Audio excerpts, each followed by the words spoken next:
Yay,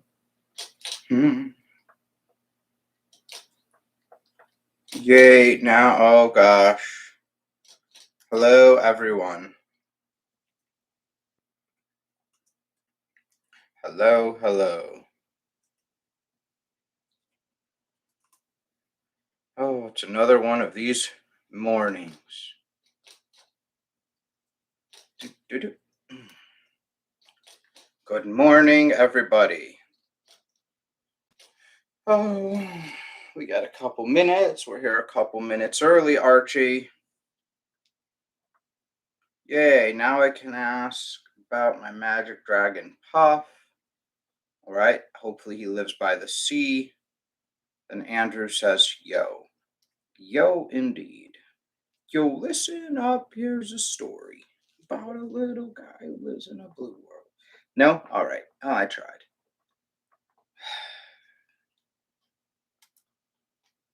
Yes, good morning, Andrew. Good morning. You guys know the routine. I'm here like a minute early. We give it like 3, 4 minutes before we rip into it. Just time for people to join, right? They get the notification the stream is live. Um, I do these once a month, kind of recap the top questions, give any updates, but also gives people the chance who make the live stream to ask their questions live and take place with a discourse conversation on back and forth, which is sometimes easier than just replying in a written comment because questions and answers can lead to more questions. So, good morning. You have a bearded dragon. Yes, I am here with the bearded dragon. Archimedes is here this morning. Good morning, Rachel. Good morning. Got some kind of good updates. Like I said, we'll go for it's not even 9 yet, but about a minute till the official start time, and we'll go 2 minutes. We'll go to 9:02, and then we'll rip into it, which gives me a little time to 9:02, and then we'll rip into it, which gives me a little time to drink a little coffee. I have a bearded dragon. Oh, that's sweet. Also, a lot of people do. The number one lizard. The number one lizard.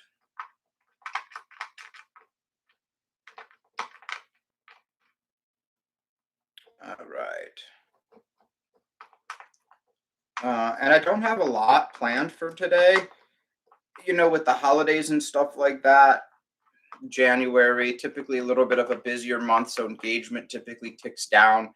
People are spending Christmas money, people are using Christmas gifts. So typically people are very busy. That's just what we see all the time. Both of mine died. Well, that's not good. Um, not good at all. Sometimes it happens though. So as normal, I'm about to start ripping into stuff, but if you have questions, you can post them. We'll find natural breakpoints, we'll engage in that conversation and answer your questions, which is really nice and simple. So I'm going to rip into some of the questions I got first, and then we'll give some a channel update and whatnot. But I think what we're seeing here is a couple things. One is people got Christmas money and it's winter time. So because of winter time, if you live somewhere that's getting snow, and a lot of the northern, we're getting like pounded with record colds, I mean into the negatives, and record snows just destroying us, which is fine. We're ready for it. But what does that do? People want to get a reptile as a pet. And a lot of the cool morphs and everything typically are bought and traded online, right? Morph Market, all these other sites. And because of that, there's a delay. There's a pause that's happening because the weather is too extreme to ship. Even with overnight shipping, which is what they do, even with heat packs, you run the risk of a blizzard, a delayed in shipping. So it's too cold. The negatives are too cold to ship reptiles. And because of that, we have a delay. And so now people are sitting with some cash and this is kind of good for a reason because it slows everything and it's giving people time to do a little bit more research or really button in what they want to buy or extra time to prepare. Because although it's freezing outside and snowing and in the negatives, you can still buy your tank, you can buy your bulbs, you can get it all set up, you can dial in your UVB, You can dial in your heat. You can get all of that dialed in. That way, then when the reptile comes and you're ready, boom, slots into a perfect setup rather than doing everything at the same time. Because of that, because of that, questions have come up like crazy in terms of what do I want? They just want people want to make sure, right? People are about to spend money. And with most reptiles, if you have nothing, even if you're starting with a cheaper reptile, you're still looking at spending hundreds of dollars. A tank, heat source, UVB, any type of decorations, hides, platforms, so all the stuff inside the tank, and then the reptile itself. So you can easily, even for a cheaper leopard gecko that maybe costs 50 bucks, you're probably still looking at 100 to 150 by the time you have everything, even for the small lizard. So you're still potentially at hundreds of dollars, let's say 200. And because of that, people really want to make sure that they're about to be spending their money in good faith. Also, let's not forget, you're buying a living creature that feels pain, that has emotions, that has different levels of intelligence. Not they're not dumb, they have a different type of intelligence. And you may be buying something, let's look at a leopard gecko, small, cheap. You're maybe buying something that, if healthy, is supposed to live two. Now we're seeing more than 2 decades. So we're talking over 20 years with you. That's a lot of bonding and that's a lot of growth that can take place. So you really need to make sure that everything is going to be well spent. Perfect. You've got that extra time and you've got that extra cash because of the holidays. Awesome. Coffee. Not banana, but we'll take it. I'm out of that. So, but because of that, the questions start pouring in. And this is kind of better. So we have two scenarios. We have the people who had one reptile and it passed, or it's been a while, or they still have or got some type of equipment already. So either they had a reptile that they don't have anymore, but they still have the tank and the supplies, or they already bought a tank and a supplies. Maybe they bought something when it was on sale. And then we have the people in bucket two that have nothing. Okay. So bucket two is very easy because you can start from the beginning and figure everything out. Your size, your cost, where you're going to put it, what type of care you want to take. Great. Bucket one, you're a little more limited, not much, but especially if you want to make sure, hey, I only want to reuse, let's say the tank. Let's say you're buying a new bulb, right? Because your UVB is old or blah, blah. But the tank, I'm keeping this tank.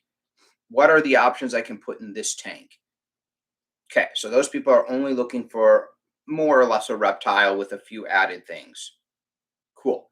So this leads to less questions.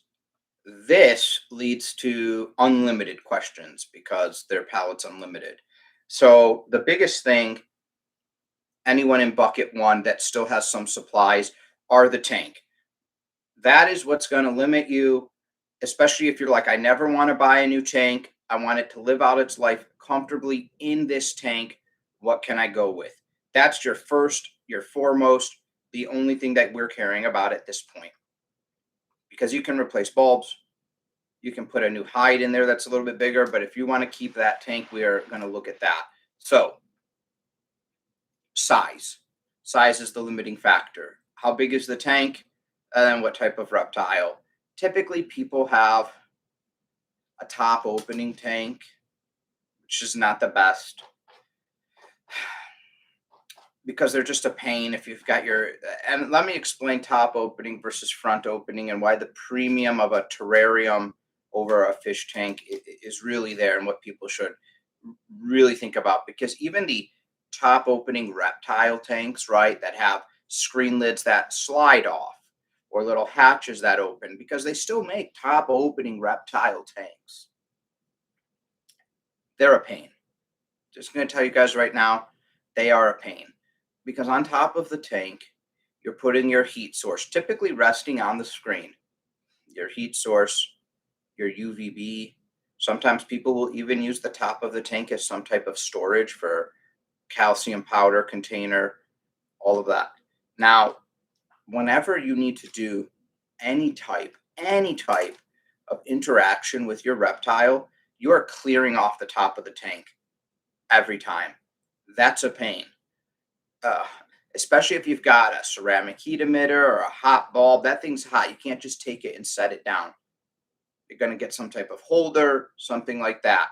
Okay, fine. You're going to spend more money because let's say you go and buy lamp holders. That way everything is hovering, an inch above the screen. That way you can slide the screen out and you don't have to move everything. Okay, let me give you that. Then the way you're interacting with your reptile, though, is still not good for their interactions because that means you are always interacting from above. You're always scooping down from above, and you're always going to put pressure on them. Reptiles naturally know that from above is danger. That is a predator. That is a bird. That is a big animal coming to scoop them.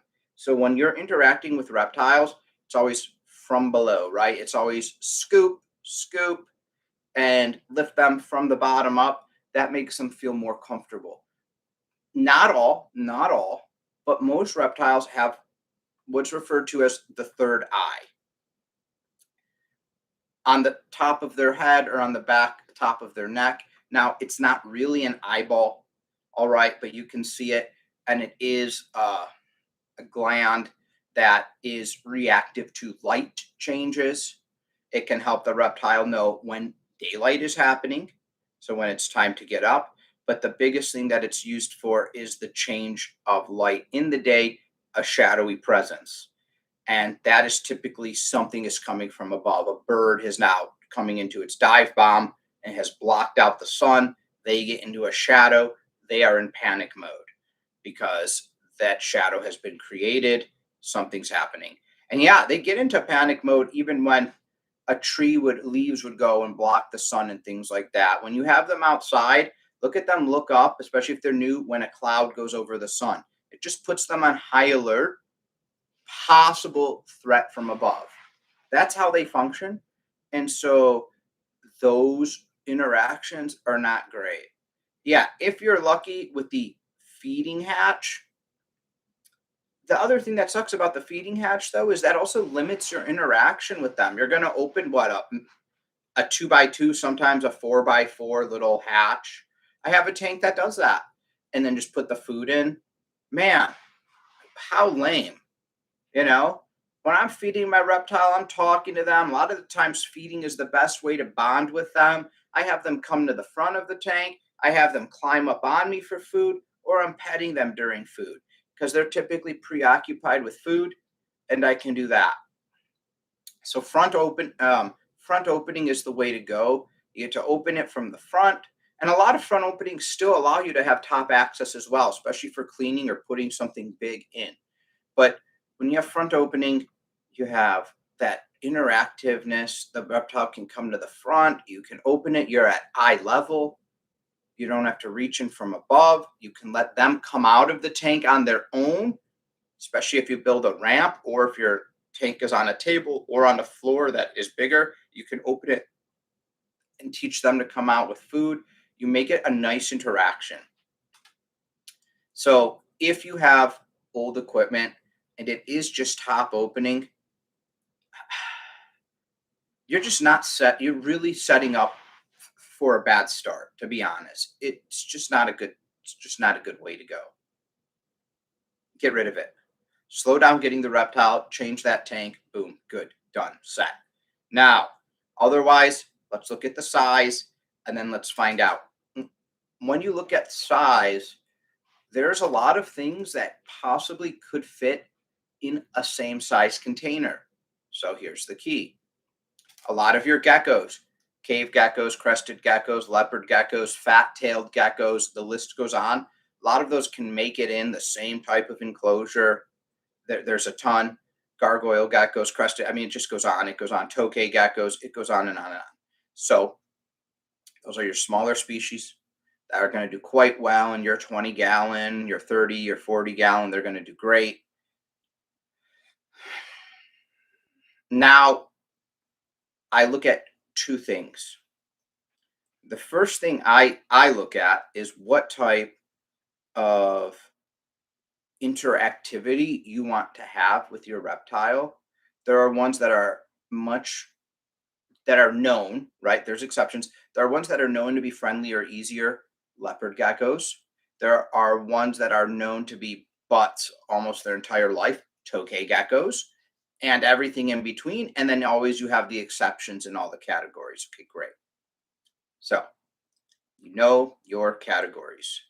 Now let's say, hey, I want everything friendly. So now everything on this other side, right, you're making your Venn diagrams, what's overlapping. So now you've pushed all these away. Now you've got your leopards, your fat tails, your crested. What do you do now? Okay. The next thing, because when you're in this category and you're in this size, diets are typically not a problem. It's typically insects. Okay. Lifespan and how fragile they are.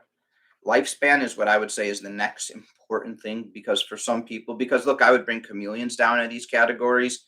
Short lifespans, very fragile. If you have kids and things like that, dangerous. So I move them out. I love them. I wish the cheaper ones lived longer. So now you're in lifespans. Do you want something that will kick around for 3 to 5 years? That's your typical chameleon.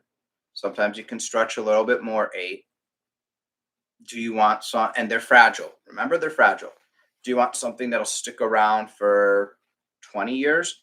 That's a much longer time. Now, what does that mean? That means you get to age with the reptile, they age with you, and you bond, right? So most people will say yes. So most people, when they have the small tank and they're going things and they don't want climbing because they have a long tank, they go with leopard geckos. They're just awesome, right? Foolproof, bug eaters, blah, blah, blah.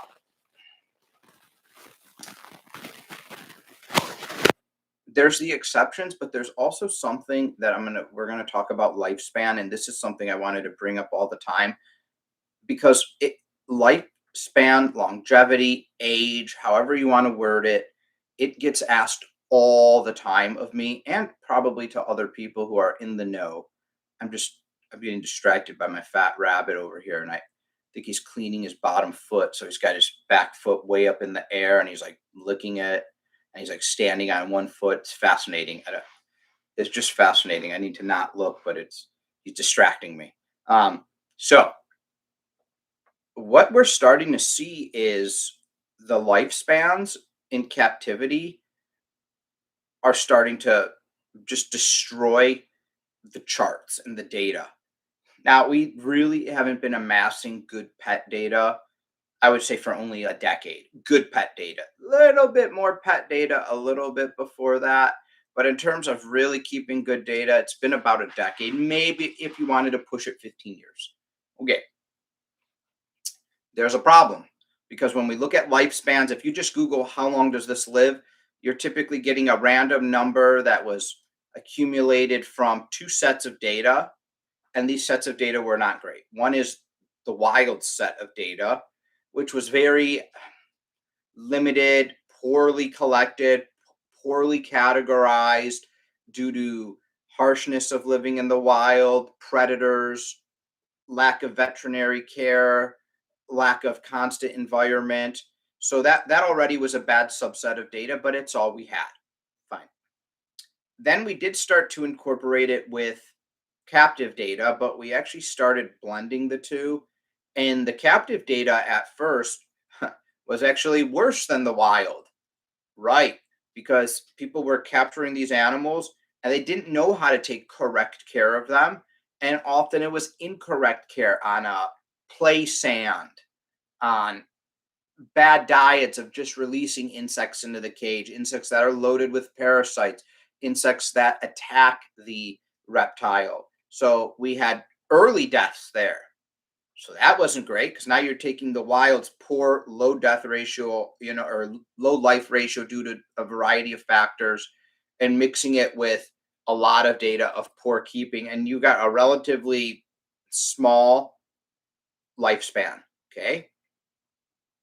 Then you started to have, I don't want to say better keepers, but more educated keepers due to the education that's happening, due to veterinary care that's increasing, surgeries, proper medications, antibiotic testing, pain relief testing.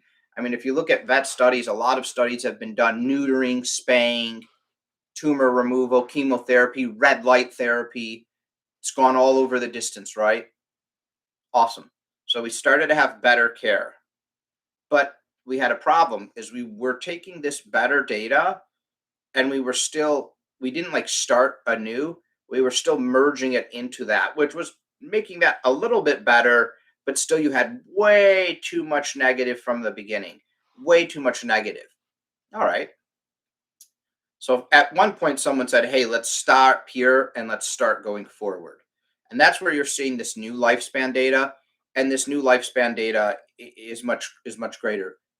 A but and a but. Here we go. A lot of our mass sold reptiles are no longer imported. Not a lot of stuff was native from here. Okay, so we have breeding practices here, and not all breeding practices are great.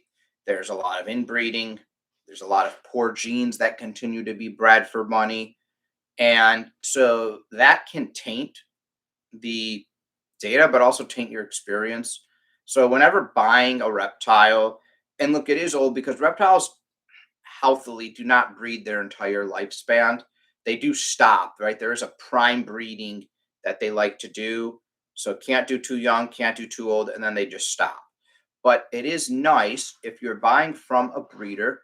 I always tell people a reptile show is the way to go. You typically get the best cost and you have a lot of selection and you can see a huge assortment.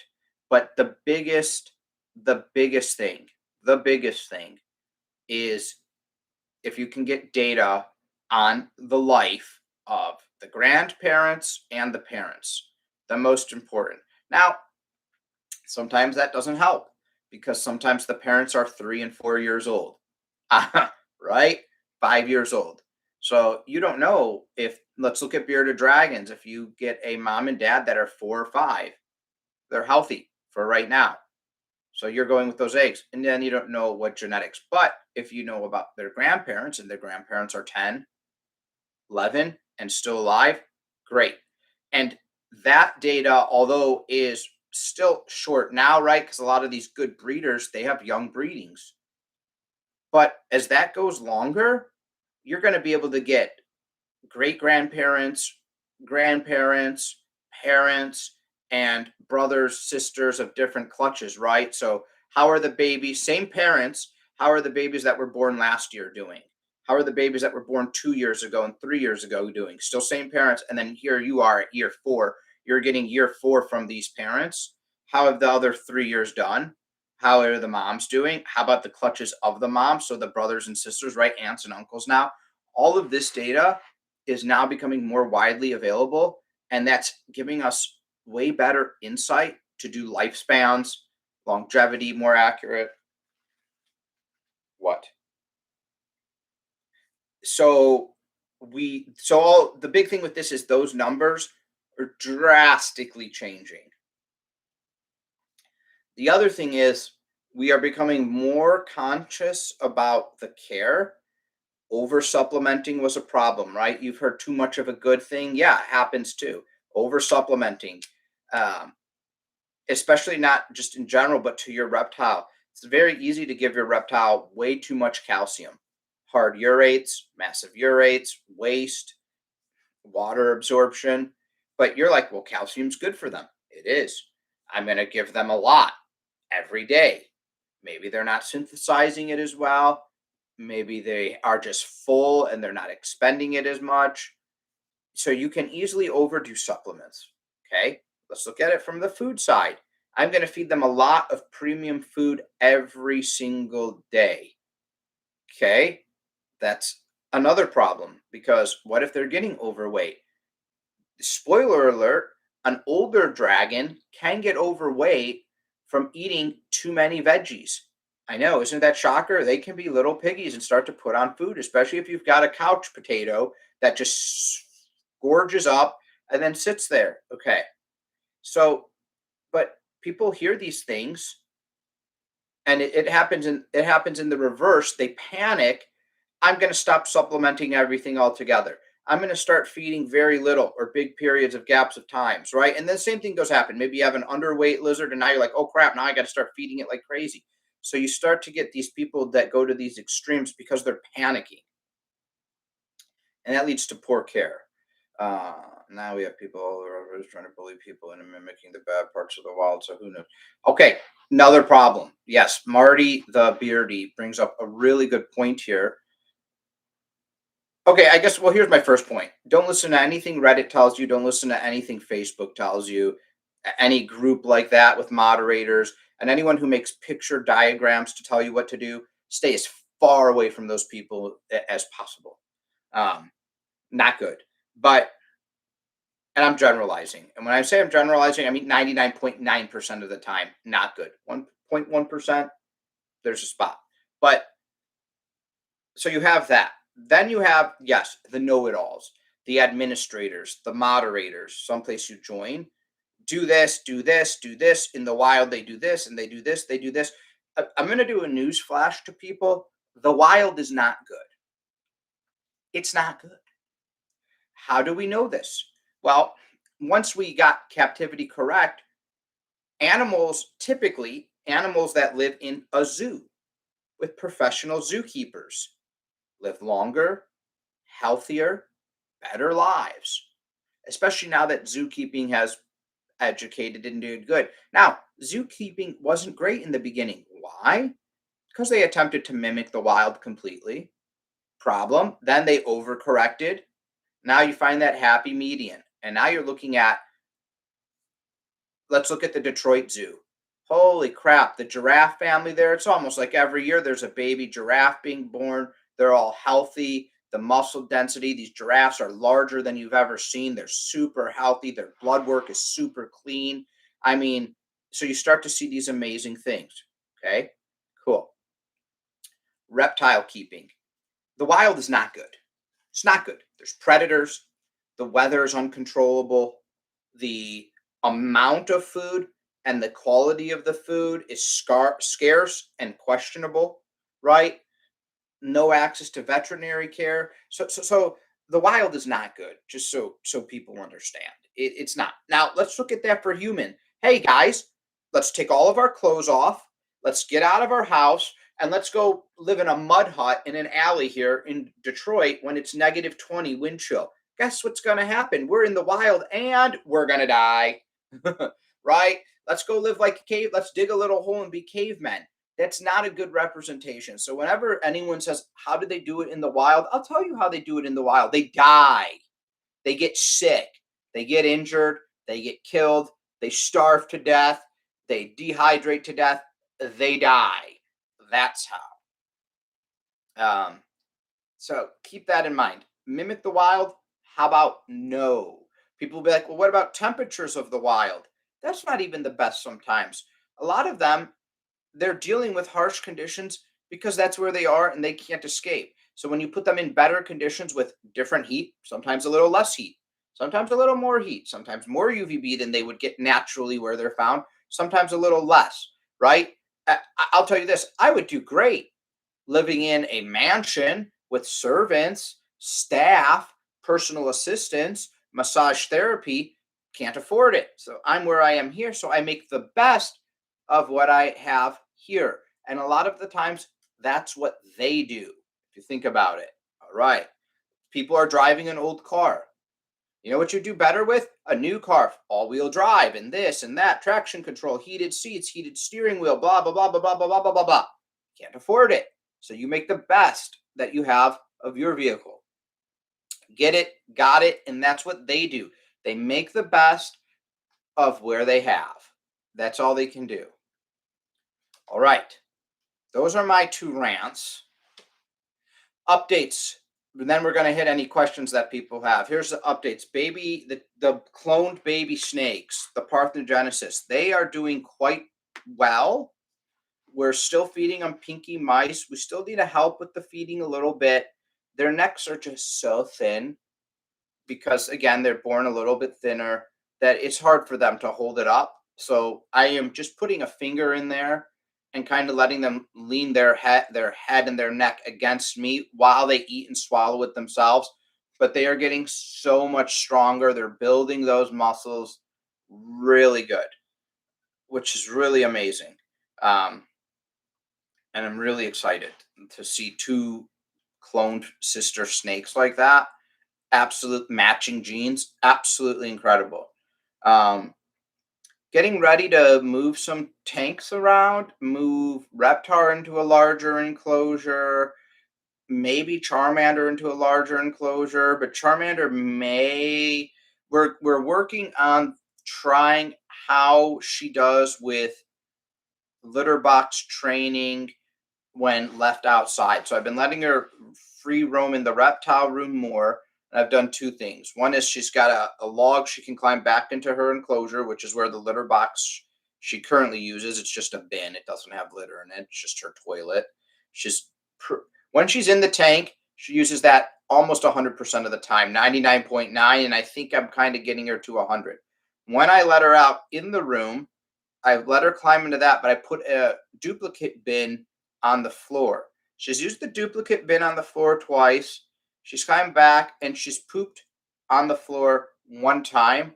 This is hardwood floors in that room, so everything's fine. Um, but this is like 2 months worth of data, so to only poop on the floor once is really good. So because I was thinking of a larger enclosure for her, but if she can keep coming and spending so much out time just in the reptile room, solid floor, still heat controlled, still have her basking spot and things like that, that would be really good. I would like that a lot. So we're working on that. We'll see. A lot of ideas for things like that. And doing it when it's in the winter like this is also really good too, because the rest of the home is a little bit cooler. I still have the heat. It's 72 degrees. No one's freezing. Everything's fine. So stay tuned because we may get some movements and things like that. Regardless, there's some movements that are going to take place. People from going to 3 foot enclosures to 4 foot enclosures, which is a big step up, right? So they're taller, they're things like this we're going to see, but moving them even if something better causes stress, of course, and is not always better. Sometimes reptiles do better moving to something smaller, so you have to observe and see. So it's not like I can move someone and then immediately repurpose their old tank. I have to move one person who's the first in the chain into the larger enclosure and then wait. Now their tank's going to stay vacant. See how they do, because do they have to move back? See how they do in the better enclosure. Everything's great. Then we move the second step. That enclosure stays vacant. So it's not like I can on the same day, bing, bing, bing, bing, bing, bing. That's very unethical. It's not a good way to do it. I see a lot of people, reptile keepers, who make videos. They do that. They move someone, they move the other one. Let's make sure they're not stressed. Let's make sure they're still eating. Typically about a month. Are they pooping in there? Are they eating normally? Sleeping normally? No signs of bad health? Okay, now we can clean, disinfect, repurpose the old enclosure. So definitely tank moving is a slow process. Now, what do we got here? I'm allergic to that. I have a beardy. I have two beardies, a chameleon and a corn snake. I have a bearded dragon. He's about 3 years old. Also, he has some problems with him shedding. I'm assuming. What causes that? What kind of problem shedding? So, Tammy, what can cause shedding problems is, and it depends because there's a lot of things with beardies. Their scales, if they're a dunner, their scales go in all different directions. They don't shed easy. The first thing is to make sure your humidity in the tank is correct. It's not too low that way. And they don't need high humidity. If you're hitting the 30%, great. Um, Check your humidity. But otherwise, they can also get dirty, and even dust and dirt, little specks that settle on top of their skin when they go to shed. That little bit can be just enough to keep it weighed down. It's very light, their shed, right? If you think about it. So when they're getting ready and they're going into shed, I mean, I wash my beardies once a week, anyways, just to let everything hydrate. But when they're getting ready, you can give them nice little warm soaks to help keep everything moist and come off. I have seen the videos on stuck shed. I'm just wondering what is causing this. I've changed the slides. It can just, yeah, it can just happen. It can just happen. A lot of the times it's just the way their little scales go. If you have two scales next to each other that are going opposite, it can get trapped. It's just another little defect. Especially Dunners. Dunners are known. They're Dunners. Their scales go everywhere. Their points go everywhere. Can just happen. Uh, Charmander, my green iguana. She's red, but that's just a color morph. Her species is the green iguana.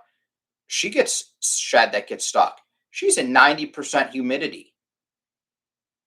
She still gets it stuck sometimes. It just, as it's coming off, it gets caught on something. She doesn't rub it off. No big deal. That's what we're here to solve. People will say, what will they do in the wild? Great question, Tammy. I'm glad you asked. In the wild, it would stay there. It would get layers. They'd get infected and they would die. That's what would happen in the wild. Great question. Glad you asked. So, but sometimes you get in there and you're like, I'm doing everything right. Humidity is, every time I show helping with shed, the first thing people go is, the environment's wrong. The humidity is wrong. Humidity is not wrong. I have a humidistat that's in there. It just happens. That's all. And we assist. You shave. You use aftershave. You loofah. You get an ingrown hair. You get a razor bump. You get a little pimple. You get a little nick. It happens. See what we have here. Rachel, I don't see a message. Maybe Discord is being weird. Maybe Animal One Guy has more ideas. Marty, I just don't see if that helps. Thank you. Will do. You're welcome. You're welcome. Does anybody? I want to wrap here in like 5 minutes. Fail medic. What an arrival. Does anybody have any other questions that you're in here and you have some questions and you need some help, because there's very knowledgeable people in the chat this morning. A good chunk of them are from Discord.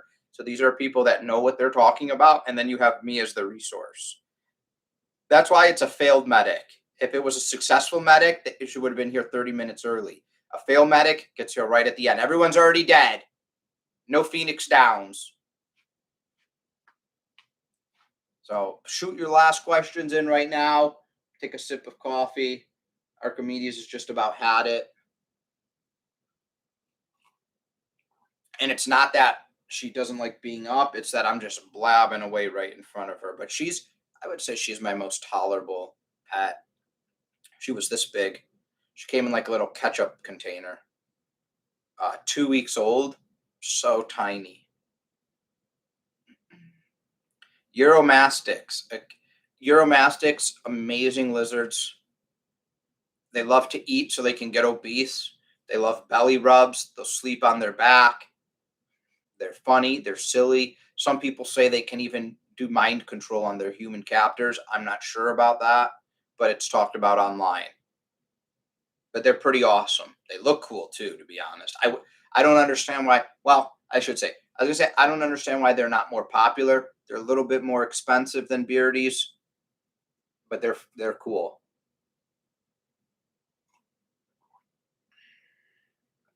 Good question. Good lizard. That's from Margaret something something, possible Polish last name SKI. 9977. That could mean anything. Possibly how many people she's killed, etc. Do you have any beardies who just sleep when they're? Let me tell you something. Almost all my reptiles sleep when their lights are on, and sometimes also in the middle, like of the early morning, I'll see them awake in their tank when it's pitch black. Otherwise, the lights come on and they just sit there sleeping. This is, I think, different because they know they don't have to hide from predators, and they know they don't have to start scavenging for food early in the morning before the heat comes. So I think they're conditioned to they just get up when they want to get up. And wouldn't that be nice? Rachel, I need name ideas for an albino corn snake. I was going to say Frosty, but that's probably overdone.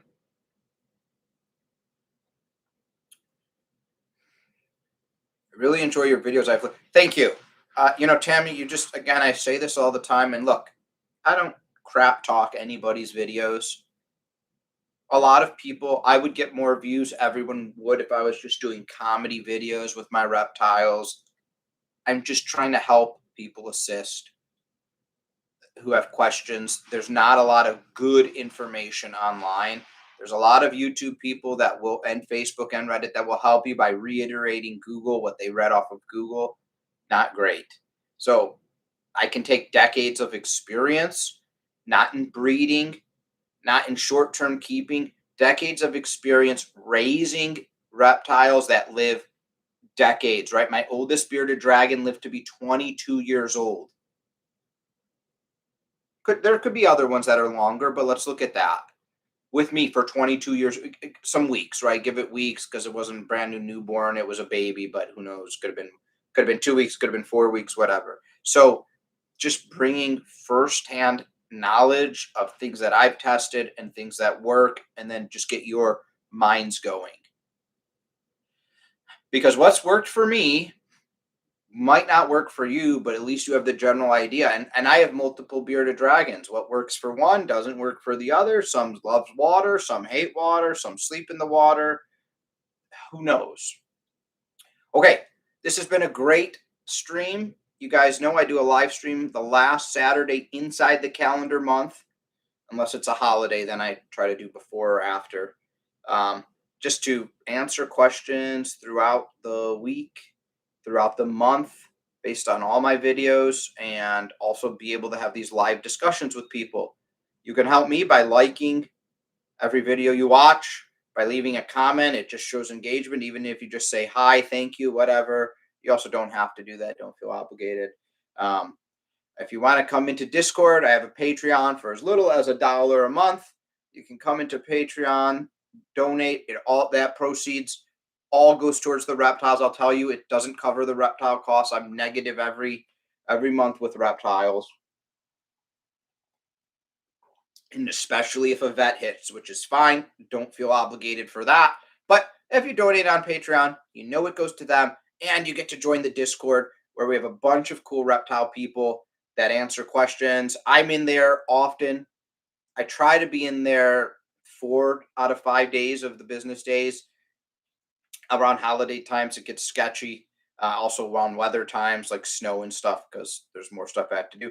But I'm definitely respond via text and their direct messages, audio chats all the time, video chats. It's pretty sweet. And not just with me, with the group. And the group is all awesome. Join the Discord. You can talk to me. Phil Medic is there. She will just arrive. If you set a time to talk to her, like at 2, expect her to be there around 2:30. That's early for her. All right. Everybody take care. Have a good weekend. We're going to get out of here, Archie. You're going to go back. Oh, for God's sakes. Where do you think you're falling to? I stopped holding you for 2 seconds. Oh, for God's sakes. All right. Let me end this. Take care, everybody.